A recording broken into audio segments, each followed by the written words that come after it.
Good morning student, कैसे आप लोग? तो चलिए हम शुरू करते हैं पॉलिटी का भाग 2। ठीक है, पॉलिटी में भाग 2 पढ़ते हैं। भाग 2 ये कहां से कहां तक है? 5 से 11 तक, जिसमें किसकी बात की गई है? नागरिकता की।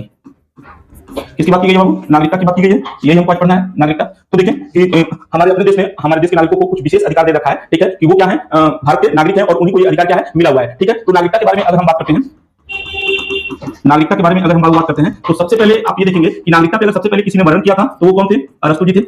ठीक है, और ये नागरिकता हमने कहां से लिया है? किस देश के संविधान से? ब्रिटेन से लिया है। भारत में किस तरह की नागरिकता है? एकल नागरिकता। कौन सी नागरिकता है बाबू? एकल नागरिकता। कहने का मतलब ये है कि अगर आप भारत में हैं तो केवल भारत के ही नागरिक बनकर रह सकते हैं। अगर आपने कहीं दूसरी जगह की नागरिकता ग्रहण की तो भारत की नागरिकता क्या होगी? अपने आप समाप्त हो जाएगी। ठीक है, तो एकल नागरिकता का मतलब यही है। और जो नियम कानून बना भारत में नागरिकता के ऊपर, तो 1955 में नागरिकता अधिनियम लाया गया था। सबसे पहला जो अधिनियम आया 1955 में, 1955 का अधिनियम कहलाता है नागरिकता के संदर्भ में। और इसमें जो सबसे पहला संशोधन हुआ था वो 1986 में, यानी कि 1986 में पहला संशोधन हुआ था। ठीक है, हम भारत के नागरिक हैं। इसका क्या क्या प्रमाण है? जैसे आप देख सकते हैं, कह सकते हैं कि अगर आपके पास वोटर आईडी कार्ड है भारत का तो आप भारत के नागरिक है। पैन कार्ड है, पासपोर्ट है, ठीक है, आधार कार्ड है, ड्राइविंग लाइसेंस है। ठीक है, मतलब ये सभी चीजें क्या बताती हैं कि हम क्या है? भारत के नागरिक हैं। तो आप देखोगे बाबू कि नागरिकता पे सबसे पहला वर्णन किसने किया? अरस्तु ने। कहां से लिया गया? ब्रिटेन से। भारत में किस तरह की नागरिकता है? एकल नागरिकता। जो सबसे पहला अधिनियम बना वो 1955 का अधिनियम बना। सबसे पहला जो संशोधन हुआ किस में? 1986 में। और नागरिक होने के हमारे प्रमाण क्या क्या है? तो ये सारी चीजें बताई गई हैं कि voter ID card, pan card, passport, Aadhaar card, driving licence, ये जिनके पास है वो क्या है? भारत के नागरिक हैं। आई बात समझ में इतना? अब देखो, अगर हम बात करते हैं नागरिकता पे कानून बनाने का काम जिसका है वो कौन करता है? नागरिकता पे अगर कानून बनता है ना बाबू, तो वो कौन बनाता है कानून? वो कानून संसद बनाती है। लेकिन ध्यान रखिएगा, इसको जो लागू करने का काम होता है ना वो गृह मंत्रालय का होता है। वो किसका होता है? वो गृह मंत्रालय का। क्या करती है? कानून को लागू करवाती है। जैसे आप ये मान लो कि अगर आपके पिताजी हैं, ठीक है, क्या करते हैं कि देखते हैं कि घर में बच्चे बहुत टाइम तक सोते हैं तो वो किसको बता के जाते हैं? वो अपने मतलब पत्नी को या आपकी मम्मी को कह सकते हैं कि बता के जाते हैं कि कल से सब लोगों को 5 बजे जग जाना है। तो उन्होंने तो नियम बना दिया, लेकिन उसको लागू कौन करवा रहा है? आपकी मम्मी, उनकी पत्नी। ठीक है, जो सुबह सुबह सभी बच्चों को 5 बजे जगा देती है, कहती नहीं जगोगे तो फिर ठीक है पापा आ जाएंगे। तो वही बात है कि जो नागरिकता पे कानून बनता है वो संसद बनाती है और उसको लागू करने का काम कौन करता है? गृह मंत्रालय करता है। ठीक है, और भारत में नागरिकता प्राप्त करने की 5 प्रकार की विधियां हैं। उन विधियों को थोड़ा सा हम लोग देख लेते हैं। दिख रहा है आपको? चलो दूसरा पे लेते हैं। जो नागरिकता प्राप्त करने की विधियां हैं, जो नागरिकता प्राप्त करने की वो विधियां हैं, प्राप्त करने की जो विधियां हैं वो 5 तरह की विधियां हैं। पहला कौन सा है? पहला है जन्म के आधार पे। दूसरा है आपका वंश के आधार पे।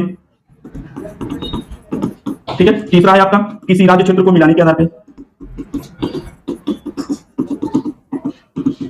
मिलाने के आधार पे। चौथा क्या है? चौथा है आपका पंजीकरण, पंजीकरण के आधार पे। और पांचवा क्या है आपका? देशीकरण के आधार पे। ठीक है, यहां पे आप देख लो कि पंजीकरण का मतलब पहले 5 साल था। पहले क्या था बाबू? पहले 5 साल था, लेकिन अभी ये बढ़ा के कितना कर दिया गया है? अभी ये 7 साल कर दिया गया है। यानी कि पहले 5 साल भारत में रहते फिर क्या करते? रजिस्ट्रेशन करा के भारत की नागरिकता ग्रहण कर सकते थे, लेकिन अभी इसको बढ़ा के कितना? 7 साल कर दिया गया है। देशीकरण का मतलब आप मान लीजिए 10 साल। यह ट्रिक इसका बना लीजिए कि देशीकरण का मतलब कितना बाबू? 10 साल। तो जो भारत में नागरिकता प्राप्त करने की विधियां हैं, जन्म के आधार पे, वंश के आधार पे, किसी राज्य क्षेत्र को मिलाने के आधार पे, पंजीकरण के आधार पे और देशीकरण के आधार पे, ये 5 तरह की विधियों से आप क्या कर सकते हैं? भारत में नागरिकता को अप्लाई कर सकते हैं। ठीक है, इतना ये समझ में आया? तो पहले 5 था, अभी 7 हो गया। देशीकरण मतलब 10। किसी राज्य क्षेत्र को मिलाने के आधार पे अगर हम बात करते हैं, जैसे देखिए कि किसी राज्य क्षेत्र को मिलाने के बारे में बात करते हैं, तो 16 मई 1975 को किसको मिलाया गया था? सिक्किम को।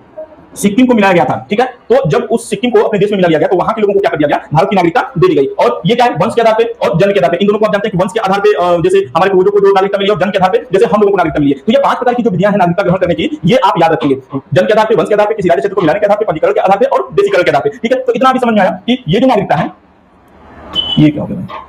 ये जो नागरिकता है हमारी ना, ठीक है, ये जो नागरिकता है भाग 2 में 5 से 11 में वर्णित है। नागरिकता पे सबसे पहला वर्णन अरस्तु ने ये लिया कहां से गया? ब्रिटेन। भारत में किस तरह की नागरिकता है? तो एकल नागरिकता है। ये इसमें सबसे पहला इसका अधिनियम कौन सा बना? 1955 का अधिनियम बना। सबसे पहला संशोधन किस में हुआ? 1986 में है। और नागरिकता पे जो नागरिक होने के हमारे प्रमाण है, voter ID card, pan card, passport, driving licence, ये तमाम तरह की जो चीजें हैं वो बताती है कि हम भारत के क्या है? नागरिक है। इसके अलावा नागरिकता पे जो कानून बनाने का काम करता है वो संसद का होता है और उसको लागू कराने का काम गृह मंत्रालय करती है। और इसके बाद हम नागरिकता जो प्राप्त करते हैं 5 तरह की विधियों से प्राप्त करते हैं। वंश के आधार पे, जन्म के आधार पे, ठीक है, किसी राज्य क्षेत्र को मिलाने के आधार पे, देशीकरण और पंजीकरण के आधार पे। इतना समझ में आया आपको?